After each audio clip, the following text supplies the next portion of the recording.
दहशत गर्दी के खिलाफ आलमी जंग में पाकिस्तान की कामयाबियों की दुनिया मोतरफ। दाइश की कमर तोड़ने में भी पाकिस्तान इंटेलिजेंस इदारों की मिसाली कार्रवाइयाँ।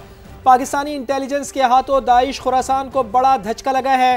तर्जुमान दाइश खुरासान और खारजी दहशतगर्द सुल्तान अजीज अज़्ज़ाम को रवा साल मई में पाक अफगान सरहद से गिरफ्तार किया गया। सुल्तान अजीज दाइश के लिए भर्तियों के नेटवर्क का बानी भी था। अक़वाम मुत्तहिदा की analytical support and sections monitoring team की रिपोर्ट में बड़ा एतराफ़ किया गया है कि पाकिस्तान की कार्रवाइयों ने दाइश को आलमी सतह पर कमजोर कर दिया है।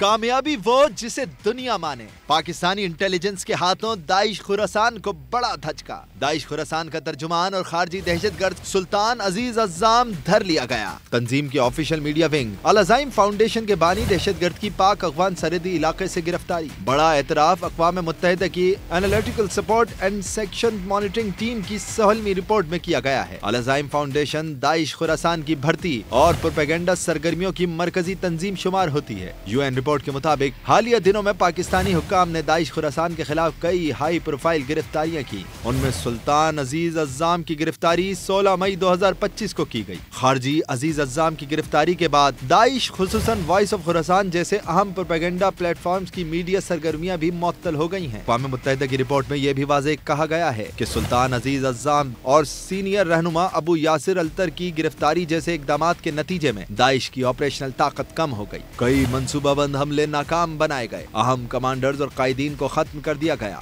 पाकिस्तान की कार्रवाई से दाइश खुरासान का तंजीमी ढांचा आलमी सतह पर कमजोर हो गया। रिपोर्ट के मुताबिक तंजीम के जंगजुओं की तादाद में कमी आई है। पाकिस्तान ने दाइश का रिक्रूट नेटवर्क तोड़ दिया। तज्जियाकारों ने दहशतगर्द सुल्तान अजीज अज़्ज़ाम की गिरफ्तारी को पाकिस्तान की बड़ी कामयाबी करार दिया है।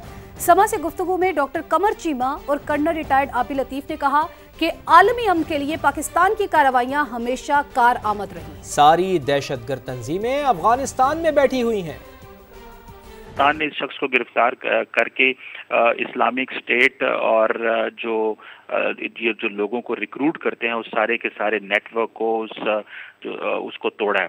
तो मैं समझता हूँ कि पाकिस्तान की हमेशा अलकायदा हो, इस्लामिक स्टेट हो या बाकी दहशतगर्द जमातें हों, पाकिस्तान की अफवाज और लॉ इन्फोर्समेंट एजेंसीज की हमेशा जो कार्रवाइयाँ हैं वो बड़ी कारआमद रही हैं और इस खित्ते को महफूज करने के लिए, और ना सिर्फ इस खित्ते को, central Asia, middle east, Europe को महफूज करने के लिए, क्योंकि सारी दहशतगर्द जमातें अफगानिस्तान में बैठी हुई। अभी ऑस्ट्रेलिया का वाक़या देख लीजिए, यूके का वाक़या देख लीजिए और बाकी मुल्कों में भी हो रहा है। तो आई थिंक ये एक जो एटमॉस्फेरिक है वो अब क्रिएट हो रहा है कि इस मेनेस को जहाँ से ये ओरिजिनेट हो रहा है और जहाँ से पूरी दुनिया में फैल रहा है, जहाँ से लिंक हो रहा है, आई थिंक अब उसको काउंटर करने की और उसका कुछ हल निकालने की जरूरत है। और वो उसी वक्त हो सकता है जब अफगानिस्तान में एक स्टेबल और एक रैशनल जो सिस्टम ऑफ गवर्नेंस है वो लाया जाए। अफगानिस्तान दहशतगर्दी का गढ़, पाकिस्तान का मौक़िफ़ सच साबित हो गया। अक़वाम मुत्तहिदा की सलामती कौंसिल ने अफगान सरजमीन के दहशतगर्दी में इस्तेमाल होने की तस्दीक कर दी है।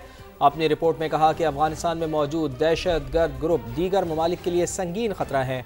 अलकायदा के तालिबान के साथ करीबी राब्ते हैं। फितना अल खवारिज को लॉजिस्टिक और ऑपरेशनल मदद मिलती रही है। सीनियर तालिबान क़यादत पाकिस्तान से ताल्लुकात में खलल डाल रही है। अफगान सरजमीन का दहशतगर्दी के लिए इस्तेमाल न होने का दावा मुस्तरद। अफगान तालिबान के झूठ का पर्दाचाक। सलामती कौंसिल की रिपोर्ट से पाकिस्तान का मौक़िफ़ सच साबित हो गया। सलामती कौंसिल ने अफगानिस्तान में दहशतगर्द ग्रुपों की मौजूदगी की तस्दीक करते हुए इसे दीगर ममालिक के लिए संगीन खतरा करार दिया। सलामती कौंसिल की मॉनिटरिंग टीम ने अपनी रिपोर्ट में लिखा, कुछ सीनियर अफगान तालिबान गैर जरूरी तौर पर पाकिस्तान के साथ ताल्लुकात में खलल डाल रहे हैं। फितना अल खवारिज को अफगान तालिबान से लॉजिस्टिक और ऑपरेशनल मदद मिलती रही है। दहशतगर्द गिरोहों की एक हद के लिए इजाजत देने वाला माहौल बरकरार है। अलकायदा तालिबान के साथ करीबी रवाबित रखती है। हमलों के नतीजे में सरहद पार मुताद्दिद हलाकतें हुई। रिपोर्ट के मुताबिक मुताद्दिद रुकन ममालिक ने इत्तला दी है कि दाइश खुरासान, कलअदम TTP, अलकायदा, तुर्किस्तान इस्लामी पार्टी, जमात अंसारुल्लाह और दीगर गिरोह अफगानिस्तान में सरगर्म है और बाज बैरूनी हमलों की मंसूबाबंदी भी कर रहे हैं। रिपोर्ट में सबसे बड़ा इलाकाई खतरा TTP को करार दिया गया है, जो अफगान पनागाहों से कार्रवाइयां कर रही है। अक़वाम मुत्तहिदा का कहना है कि TTP ने 2025 में पाकिस्तान में 600 से जायद हमले किए, जिनमें से कई पेचीदा नौइयत के थे और ज्यादातर खुदकुश हमलावर अफगान शहरी थे। दरियाए चिनाब में बगैर इत्तला पानी छोड़ना भारत की आबी दहशतगर्दी है। भारत की आबी जा रही है 7 दिसंबर से जारी। तर्जुमान दफ्तर खारजा की हफ्तावार ब्रीफिंग, फील्ड मार्शल के दौरा वाशिंगटन से मुतालिक बरतानवी खबररसा एजेंसी की खबर की तरतीब, वाज़ेह किया कि हुकूमत सरकारी दौरों का बाज़ाब्ता तौर पर ऐलान करती है।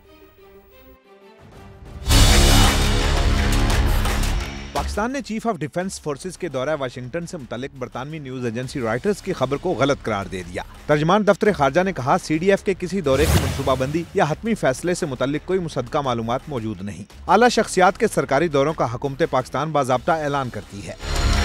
हफ्तावार ब्रीफिंग में ताहिर इंद्राबी ने बताया, 7 दिसंबर से भारत की आबी जारियत जारी है। The international community must take notice. Pakistan will not compromise on existential water rights of the people of our country. तर्जमान ने भारतीय रियासत बिहार के वज़ीर आला की जानिब से मुसलमान लेडी डॉक्टर का नकाब खींचने की सख्त मजम्मत की। We urge all responsible stakeholders and the Indian government to recognize the seriousness of this incident and to reaffirm their commitment to the protection and minority rights. Afghanistan की सूरत हाल पर सलामती कौंसिल की रिपोर्ट के हवाले से तर्जमान का कहना था, इससे पाकिस्तान के तालिबान हुकूमत से मुतल्लिक खदशात और अफगानिस्तान में मुतअद्दिद दहशतगर्द गिरोहों की मौजूदगी की तस्दीक हो गई है। फितना अल खारिज, फितना अल हिंदुस्तान समेत दीगर दहशतगर्द अनासर को काबिल हुकूमत से वज़ाइफ मिलने की बाज़ाब्ता रिपोर्ट्स मौजूद हैं। ईरान में होने वाली हालिया मीटिंग में TTP का मामला ज़ेर बहस आया था। कराची में बढ़ती हुई भत्ताखोरी, मुल्जिमान के रेड वारंट जारी करवाने के लिए सिंध हुकूमत का वफाक से राब्ते का फैसला। आबाद रहनुमाओं की वज़ीर आला सिंध से मुलाकात की अंदरूनी कहानी सामने आ गई है। वज़ीर आला सिंध मुराद अली शाह ने कहा कि भत्ताखोरों के रेड वारंट जारी करवाने के लिए वज़ीर आज़म से बात करेंगे। चंद दिन में आप बेहतरी देखेंगे।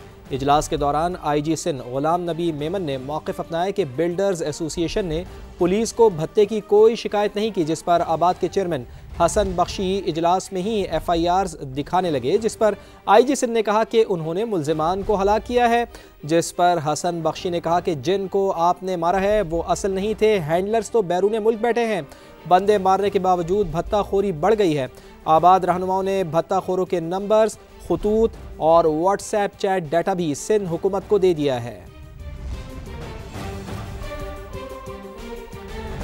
पाकिस्तान के दुश्मन मुआशी तरक्की में नाकामी के लिए सरगर्म। भारत और अफगानिस्तान समेत बैरून मुल्क से भत्ता माफिया ने मुआशी हब कराची में कारोबारी अफराद का जीना महाल कर दिया। प्रॉपर्टी बिल्डर्स मुसलसल निशाने पर। सीनियर वाइस चेयरमैन आबाद ने इंकिशाफ किया है कि एक हफ्ते में करोड़ों रुपए भत्ता मांग लिया गया। रोजाना मुख्तलिफ नंबरों से कॉल्स आ रही हैं।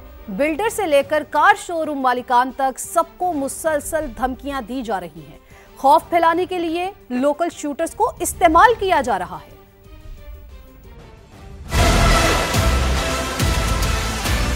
पाकिस्तान मुखालिफ, चाहे वो अफगानिस्तान हो, इंडिया हो या कहीं और बैठे ईरान में बैठे लोग हों, और जो बलूचिस्तान को भी डिस्टर्ब करते हैं और इसी के अलावा KP को भी डिस्टर्ब करते हैं, और इस वक्त इनका हदफ कराची है। अगर वो कराची को डिस्टर्ब करेंगे तो पाकिस्तान की मईशत उसको इस्तेकाम नहीं मिलेगा। स्टेट लैंड के ऊपर जो ज़मीन कब्जे और यहाँ से जो रकम पैसे हासिल किए जाते हैं वो भी टेररिज्म है, इसलिए कि ये पैसे यहाँ पाकिस्तान में नहीं रुकते, ये दूसरे ममालिक में जाते हैं जो पाकिस्तान से दुश्मनी रखते हैं। पूरी कार इंडस्ट्री को डैमेज किया, जिसमें शोरूम पे आके फायरिंग की गई। जो मुजरिम थे उनको गिरफ्तार कर दिया, लेकिन उसके बाद भी वाकयात, फोन कॉल्स और ये सब चीजें आई हैं। इस्लामाबाद हाई कोर्ट के जस्टिस तारिक महमूद जहांगीरी LLB की डिग्री जाली होने पर नाअहल करार दिए गए। ओहदे से हटाने का हुक्म, वजारत कानून को डी-नोटिफाई करने की हिदायत।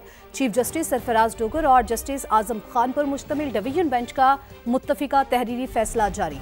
करार दिया कि तारिक महमूद जहांगीरी की बतौर जज तकर्री और तरक्की गैर कानूनी इख्तियार के तहत की गई है। रिपोर्ट करेंगे शहजाद अली।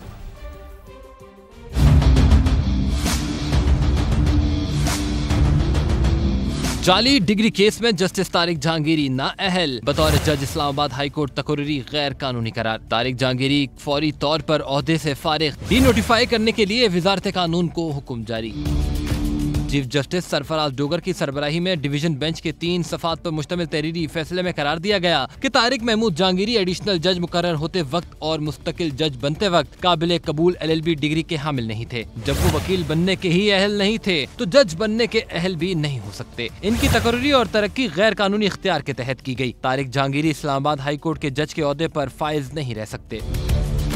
दौरान समाअत रजिस्ट्रार जामिया कराची ने मुतल्लिका रिकॉर्ड अदालत में पेश किया और बताया कि जस्टिस तारिक जहांगीरी की डिग्री हतमी तौर पर कैंसिल कर दी गई है। सदर IPP और वफाकी वज़ीर मवासलात अब्दुल अलीम खान ने इंतज़ामी उमूर में बेहतरी के लिए नए सूबों का क़याम नागुज़ीर करार दे दिया है। कहा, अवाम के मसाइल हल करने के लिए ज़्यादा सूबे बन जाएँ तो एतराज़ क्या है। लाहौर में क्रिसमस की तकरीब से खिताब करते हुए वफाकी वज़ीर अब्दुल अलीम खान ने कहा कि अपनी कुर्सी की फ़िक्र छोड़ें, अवाम पर रहम करें। हाई कोर्ट करीब होगी तो लोगों की दादरसी जल्द होगी। पुराने सूबों के नाम के साथ ही शिमाली और जनूबी लिखा जाए। नए सूबों की हिमायत पर MQM का शुक्रिया अदा किया। इंतज़ामी अमूर को बेहतर करने के लिए नए सूबे बनाए जाएं ताकि लोगों के मसाइल का हल उनके करीब मुमकिन हो। अगर सिंध का नाम तब्दील नहीं करना चाहते मत करें यार, सिंध का नाम तब्दील। आप पंजाब का नाम मत करें तब्दील। हम नहीं चाहते पंजाब का नाम, हम नहीं चाहते सिंध का नाम तब्दील हो, हम नहीं चाहते बलोचिस्तान का नाम तब्दील हो। लेकिन जनूबी पंजाब में क्या हर्ज है, जनूबी सिंध में क्या हर्ज है, शुमाली बलोचिस्तान में, जनूबी बलोचिस्तान में क्या हर्ज है। अगर लोगों को मसाइल हल होंगे, किसको तकलीफ है इसमें? सिर्फ उन लोगों को तकलीफ है जो शायद समझते हैं कि एक सूबा रहेगा तो हमारी इजारादारी रहेगी। भाई अपनी कुर्सी की फिक्र ना करो। 80 साल होने लगे इस मुल्क में, खुदा के लिए रहम करो। बलोचिस्तान का एरिया देखें, 1100 किलोमीटर दूर से लोग चल के तो कोयटा पहुंचते हैं। 600 किलोमीटर से कोई आ रहा है, राजनपुर से, लिया से, रहीम यार खान से, उसको कितनी मुश्किलें आती होंगी। इसी तरह सिंध, अगर हाई कोर्ट वहां पे होगी तो क्या लोगों की दादरसी होगी या नहीं?